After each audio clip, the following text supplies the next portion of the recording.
భారతదేశ చరిత్రలో ఎంతోమంది వీరులు జన్మించారు. కానీ కొందరి చరిత్రను మనకు పూర్తిగా తెలియదు. తండ్రి ఛత్రపతి శివాజీ మహారాజ్ ఆశయాలను ముందుకు తీసుకెళ్లిన మహావీరుడు, దేశం కోసం తన ప్రాణాలను అర్పించిన సింహ స్వభావుడైన సంభాజీ మహారాజ్ చరిత్ర మీకు తెలుసా? ఆయన జీవితం ఓ సాహస కావ్యం. ధైర్యం, సమర్థత, కరుణ, మరాఠ గర్వం అన్నీ కలిసిన వ్యక్తిత్వం. కానీ ఎంత బాధలు పడినా, ఎన్నో యుద్ధాలు చేసినా, చివరకు అమానవీయంగా హింసించబడిన తన ధర్మాన్ని, మతాన్ని, స్వతంత్రతను ఎప్పుడూ వదలని మహాయోధుడు. సంభాజీ మహారాజ్ 1657 మే 14న జన్మించారు. తండ్రి శివాజీ మహారాజ్, తల్లి సాయి భోసలే. చిన్నతనంలోనే ఆయనలో అసాధారణమైన ప్రతిభ కనబడింది. శివాజీ ఆయనకు చిన్న వయసులోనే సంస్కృతం, మరాఠీ, పార్సీ, హిందీ వంటి భాషలను నేర్పించారు. కానీ భాషలకే కాదు, ఆయుధాలకు ఆడిపాడే విద్యార్థి. ధనుర్విద్య, యుద్ధ వ్యూహాల్లో మాస్టరీ, శత్రువును ఎదుర్కోవడంలో చురుకైన మనస్సు. 1674లో శివాజీ మహారాజ్ మరాఠా సామ్రాజ్య స్థాపకుడిగా నిలిచారు.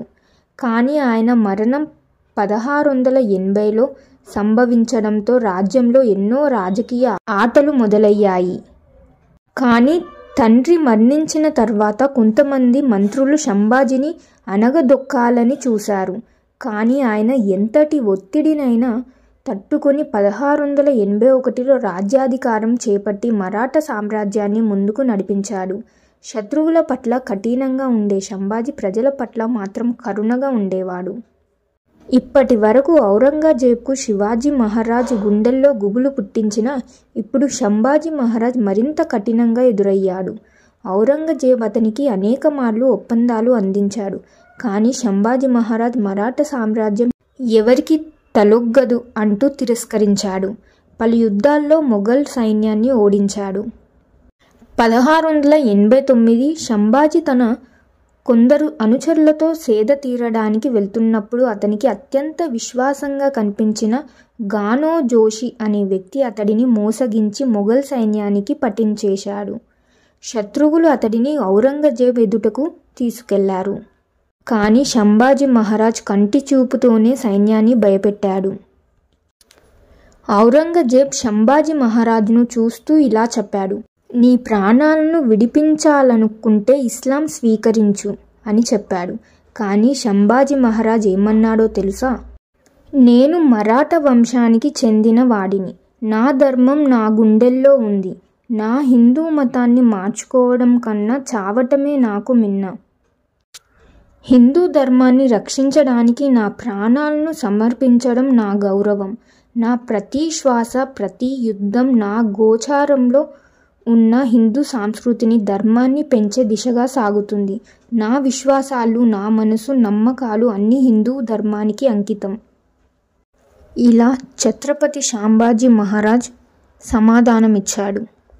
అది విన్న తర్వాత ఔరంగజేబ్ కోపంతో కట్టెలాగా మండిపోయాడు. సంభాజీ మహారాజ్ను 40 రోజుల పాటు భయంకరంగా హింసించాడు.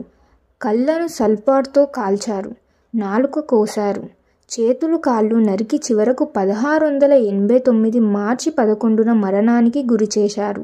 కానీ చివరి వరకు ఒక్క మాట కూడా భయంతో అనలేదు. ఒక్క క్షణం కూడా తన ధర్మాన్ని వదలలేదు. మనం సంభాజీ మహారాజ్ నుంచి నేర్చుకోవాల్సిన పాఠాలు ఏమిటంటే ధైర్యం, నమ్మకస్తత, దేశభక్తి, సత్యానికి అండగా నిలబడడం. సంసారంలో 100 ఏళ్ల తర్వాత కూడా సంభాజీ మహారాజ్ పేరు సజీవంగా ఉంది. ఎందుకంటే ఆయన చేసిన త్యాగం చరిత్రలో చెరగలేని ముద్ర వేసింది. చివరి క్షణం వరకు సంభాజీ మహారాజ్ శత్రువుల ముందు తలవంచలేదు. బాధలు, హింసలు, మృత్యువు ఏది ఆయనను భయపెట్టలేదు.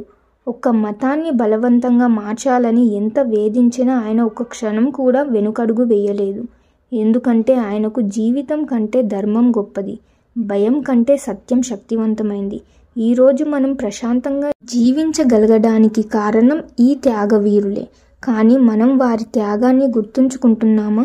దేశం కోసం, ధర్మం కోసం న్యాయంగా నిలబడుతున్నామా? సంభాజీ మహారాజ్ చరిత్రలో ఒక పేరు కాదు, ఆయన ఒక ధైర్య గాథ, ఆయన ఒక స్ఫూర్తి. ఆయన చూపించిన మార్గం యుగాల పాటు వెలుగుగా నిలుస్తుంది. నిజమైన ధైర్యం అంటే సంభాజీ మహారాజ్, నిజమైన త్యాగం అంటే సంభాజీ మహారాజ్, నిజమైన నమ్మకస్తత అంటే సంభాజీ మహారాజ్. ఈ దేశం ఎప్పటికీ ఆయనకు రుణపడి ఉంటుంది.